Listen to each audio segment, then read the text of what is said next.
magustuhan niyo po ang dala-dala po namin. Noche Buena package, laruan para sa mga bata, konting pakain po. Take roll po, may konting parapol po tayo na cash na tulong ko po para po sa inyo. Maraming salamat po. Bilang Panginoon ang pinagbuklod ng lahi ng Kamalaan ng Eagles Club. Kumbaga yung barangay natin ang napili nila maging beneficiary ng mga ganitong gift-giving. Diba, napakapalad natin. Palakpakan po natin ang pinagbuklod ng Eagles lahi ng Kamalaan. Sa pagkuna naman ng President, si Pres Eugene, at sa mga kuya natin na nandito, maraming salamat sa suporta, sa tulong na ibinibigay nyo sa mga empleyado ng barangay, mga kaanak ng barangay na masisipag na swimmer, mga tiklagan namin na hindi matatawaran yung paglilipot nila sa aming barangay, sa mga palero, kay Larry, sa driver, at yan din yung mga katalon natin na talagang katuwang natin sa pagpapanatin ng katahimikan, ng peace and order, at syempre sa kalinisan, inyong lahat yun. Kasi tingnan nyo naman, napakalinis ng lugar natin, di ba? Kaya maraming salamat, thankful tayo. Ito maagang pamaskop ng Eagles Club para sa inyo. Napakaswerte natin.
Susan Mabian.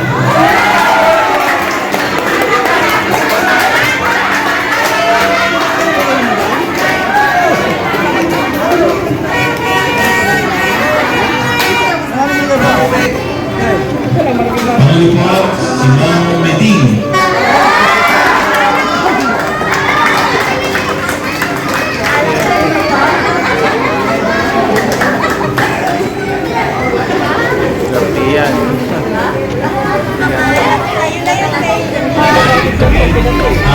Merry Christmas po.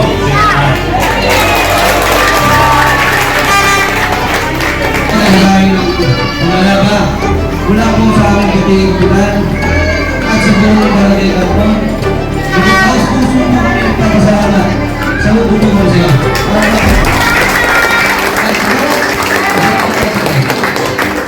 Tapos puso po kami dahil may mga katulad yung organisasyon na talagang inaakap ang mga ganitong gawain na God bless po sa inyo lahat at pagpatuloy niyo lang po.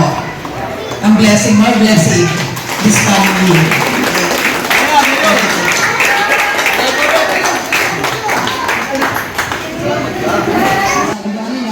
Napakapalad natin mga taga-Katmuan na tayo ang napili ng pinagpupulot ng lahi ng Kamanaba Eagles Club.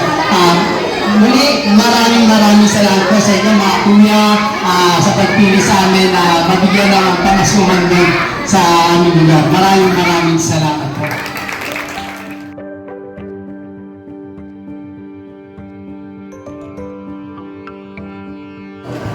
Salamat, sir! Salamat! Bye, sir! Thank you, sir! Merry Christmas. Sige po. Wala nga pong ano man. God bless. Panganda po, no?